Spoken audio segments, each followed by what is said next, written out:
Hey everyone, so today is day 3 of 7-day landscape practice challenge, and today's prompt is lake and reflection, and we are focusing on wet on dry technique.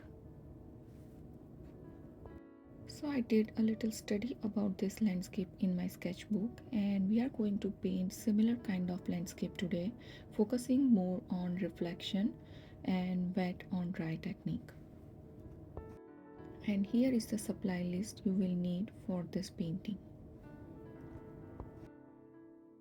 And here are the swatches of the paint that we are going to need today: ultramarine blue, Payne's gray, yellow ochre, viridian, cadmium yellow, sepia. So this brown sand yellow we are going to need to mix our green for today's painting, and I'm going to use my plastic palette for today's painting.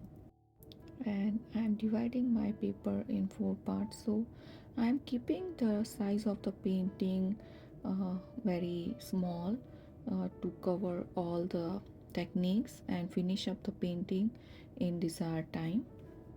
So now I'm quickly sketching the horizon line, leaving 1/3 part from the top, and then quickly marking the background mountain and tree line and the foreground islands that we are going to paint today.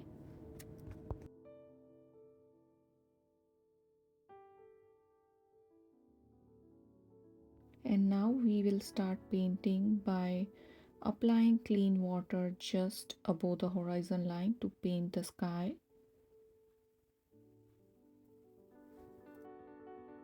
Now I am mixing ultramarine blue and adding little bit of Payne's gray to paint the sky, and I'm using the lightest value of this mix. And while painting this scene, remember the first tutorial that we have done to study the values, and use that and keep that in mind. So the sky will be our lightest value, and then coming towards the foreground we will increase the values of each element. Now I have added little bit of iridium in the same mix, and I am painting the background mountain range while my sky is still wet. So it will give very nice soft looking background mountain range, and you can see like I have increased my values little bit darker than the sky. So now I have added little bit of yellow ochre and viridian in the same mix, and I have increased the value little bit darker than the background mountain range, and I am painting one of the tree line in the background. This will be still wet in wet technique. So I usually paint the background objects in wet technique to create an impression of distance and soft looking edges that give nice atmospheric perspective to the painting. So our background part is done, and next we are going to paint the water, and we will paint the reflection wet in wet for the background objects. So now I have applied clean water in the lake part, and now I am painting the lake water using the same mix that we have used to paint the sky, and we are keeping a value little bit darker than the sky. So this is the reflection of sky that we see in the lake water. While this background is still wet, I am painting the reflection of this tree line using the same colors we have used to paint the tree line, and this will be wet in wet to create the reflection of background object.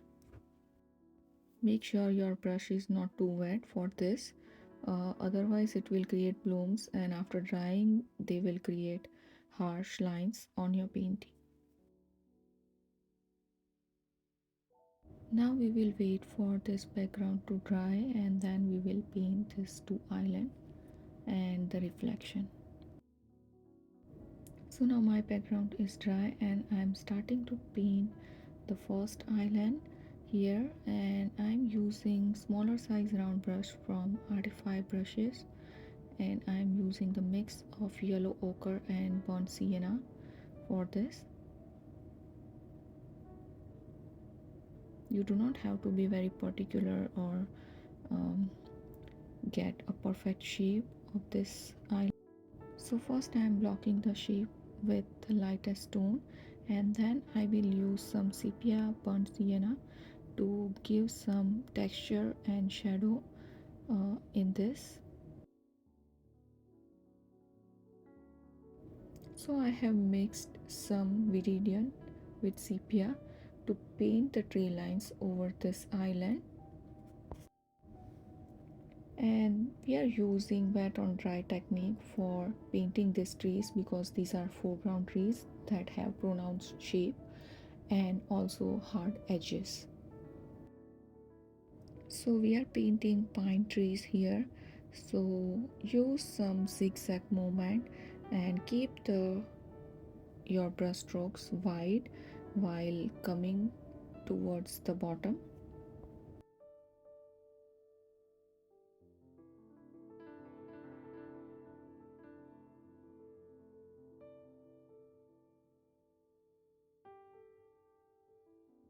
The same way we have painted the previous island, I am painting using the same mixture of yellow ochre and burnt sienna here, and just blocking the big shape of the island, and then I am creating texture using sepia and burnt sienna.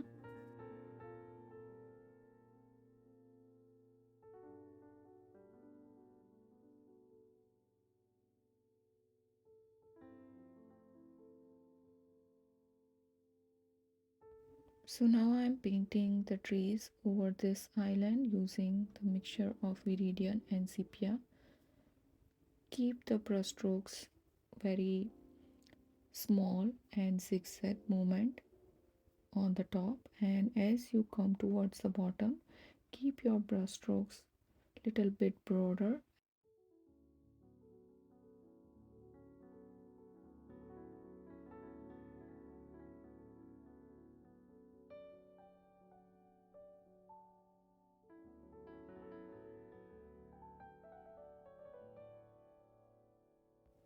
Add 2 3 more trees over this island, and I'm painting one just behind the tree I have painted, and I'm using little bit darker shade for this to give an impression that that tree is in the shadow.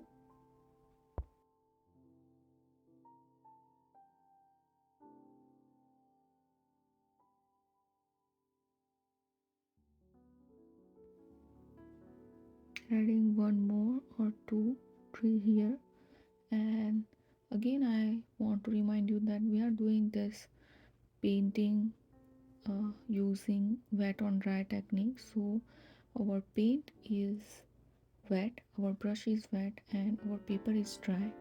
Wet on dry technique, and this is useful when we want to create um, or paint any object that has defined edges and pronounced shapes. So now our foreground objects are also done. Next we are going to paint the reflection of both of these islands and trees. So we are going to paint this reflection using wet on dry technique, and I'm using the same mixture that I have used to paint the island, and I'm leaving a little bit space just below the island before I start painting the reflection. Just paint the reflection of the island like you are painting the mirror image of the island.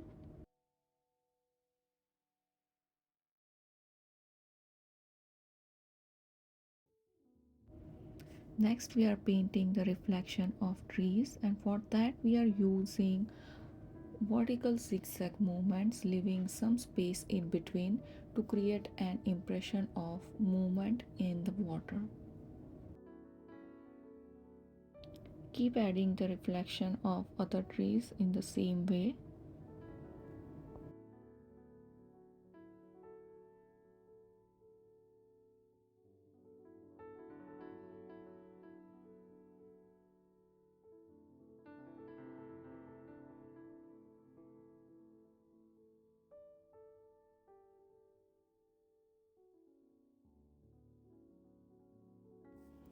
Now same way we are painting the reflection of this other island and also painting the reflection of trees.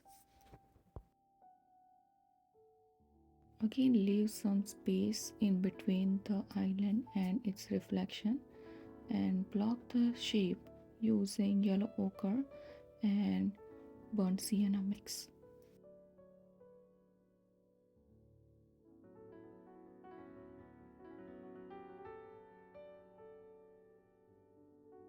Also adding sepia to create texture in the reflection as well.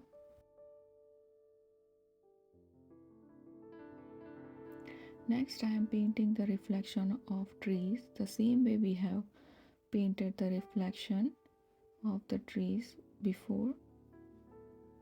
Use the zigzag movement of these brush strokes and leave some space in between to create an impression of the movement in the water.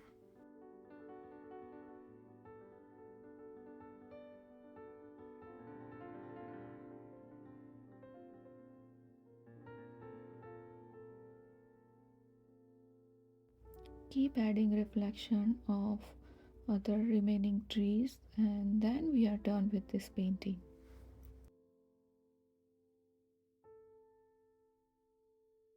So I don't want to overdo it and now I feel this painting is done. And here we are for the final part of removing the tapes and to see the final image of our painting.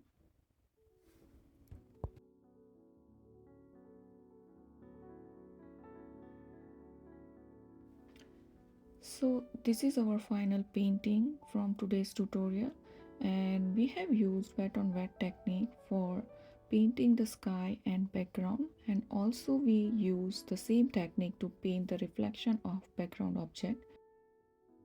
And for foreground objects we used wet on dry technique which gives a hard edges and more defined shapes of the object we see in the foreground.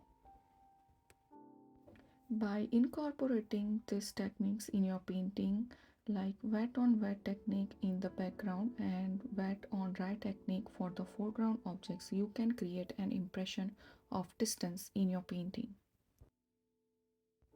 So let me know if you have any question related to any of my tutorials and I will see you in my next lesson. Happy painting. Thank you.